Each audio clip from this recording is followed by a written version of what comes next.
வணக்கம் உறவுகளே, welcome to my kitchen. இன்றைக்கி ஒரு சூப்பரான ரொம்பவே ஹெல்தியான ஒரு ரெசிபி தான். ப்ரெட்டையும் பன்னீரையும் வச்சு செஞ்சுருக்குறோம். இது நம்மளுக்கு மால்லலாம் நல்லா கிடைக்கும். அதே மாதிரி எக்ஸாக்டான ரெசிபி. வெளியில நல்லா கிரிப்ஸியாக, உள்ள நல்லா சாஃப்டாக ஜூஸியாக ரொம்ப டேஸ்ட்டாக இருக்கும். கண்டிப்பாக அந்த மாதிரி ஒரு செஞ்சு பாருங்கள். ப்ரெட் இருந்துச்சுன்னா அதுக்கு நல்லா பன்னீரை நான் நல்லா உதுத்து வச்சுக்கிட்டு நீங்கள் நல்லா சீச்சு வச்சுக்கோங்க. இல்லை கையால் இப்படி நல்லா உடச்சி விட்டுக்கோங்க.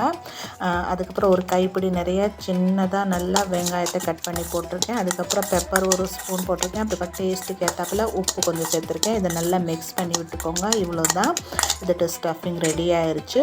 இப்போ நம்ம ப்ரெட்டில் நல்லா வெண்ணெயை தடவி இருக்கலாம். இந்த பட்டர் வந்து நான் வீட்டிலே பண்ணினது.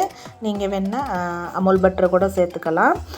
அதனால் உப்பு கொஞ்சம் பார்த்து போட்டுக்கோங்க. அமுல் பட்டர் சேர்த்திங்கன்னு சொன்னிங்கன்னா நல்லா ரெண்டு சைடுமே நல்லா அப்ளை பண்ணிக்கோங்க பட்டரை. அந்த மாதிரி இப்போ நம்ம பட்டர் அப்ளை பண்ணியிருக்க பார்த்திங்களா, அந்த சைடு இந்த ஸ்டஃபிங் பன்னீர் விட்டு எல்லா மசாலாவையும் இந்த மாதிரி நல்லா எல்லா சைடுமே நல்லா பரப்பி விட்டு நல்லா இந்த மாதிரி ஃபில் பண்ணிக்கோங்க. அதுக்கப்புறம் நம்ம அந்த ப்ரெட் இன்னொரு ஸ்லைஸ் வச்சுருக்கோம் பார்த்திங்களா, அதுக்கு பட்டர் தடவுனது வெளியில் சைடும் சும்மா இருக்கிற சைடை உள் பக்கம் வச்சு இந்த மாதிரி வச்சுக்கோங்க. அவ்வளோதான் ஆயிடுச்சு. இன்னொரு நம்ம வந்து இப்போ நம்ம ரெண்டு டைப்பாக செய்யலாம். ஒன்று தவாவில் செய்யலாம், இன்னொன்று சாண்ட்விச் மேக்கர் இருக்குது, அதுலேயும் செய்யலாம்.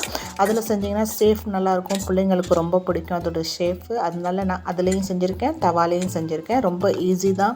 இதுதான் சாண்ட்விச் மேக்கர். உங்கள்கிட்ட இருந்தால் இந்த மாதிரி இதில் செய்யுங்க. இல்லாட்டி நார்மல் தவாவில் கூட செய்யலாம். இதில் நான் பட்டர் மறுபடியும் லைட்டாக வெளி லேயரில் தடவிருக்கேன். அதுக்கப்புறம் நம்ம இந்த மாதிரி செட் பண்ணிக்கலாம். ஃபில் பண்ண ப்ரெட்டை இந்த மாதிரி செட் பண்ணி வச்சுக்கிட்டு ரெண்டு சைடும் மாற்றி மாற்றி திருப்பி விட்டு இதை லாக் பண்ணால் ஆயிடுச்சு. கீழெல்லாம் விழுகாது.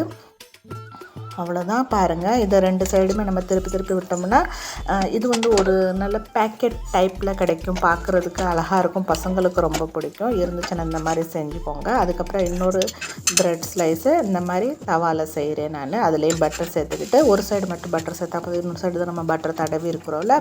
ஆனால் தவாவில் செய்யும் போது இந்த மாதிரி நல்லா ப்ரெஸ் பண்ணி விடுங்க. ப்ரெஸ் பண்ணிங்கன்னா அது நல்லா செட் ஆயிரும். அமைக்கி அமைக்கி ப்ரெஸ் பண்ணி விட்டு ரெண்டு சைடு இந்த மாதிரி கோல்டன் கலர் வந்ததுக்கப்புறம் எடுத்துடலாம் நம்ம. அவ்வளோதான். இதை நீங்கள் கெச்சப் கூடவோ இல்லை சும்மா கூடவோ சாப்பிட்லாம். ரொம்ப டேஸ்ட்டாக அருமையாக இருக்கும். வெளியிலேயே நல்ல கிரிப்ஸியாக இருக்கும். பாருங்கள், அது சாண்ட்விச் மேக்கரில் செஞ்சது எப்படி பேக்கெட் மாதிரி இருக்குன்னு.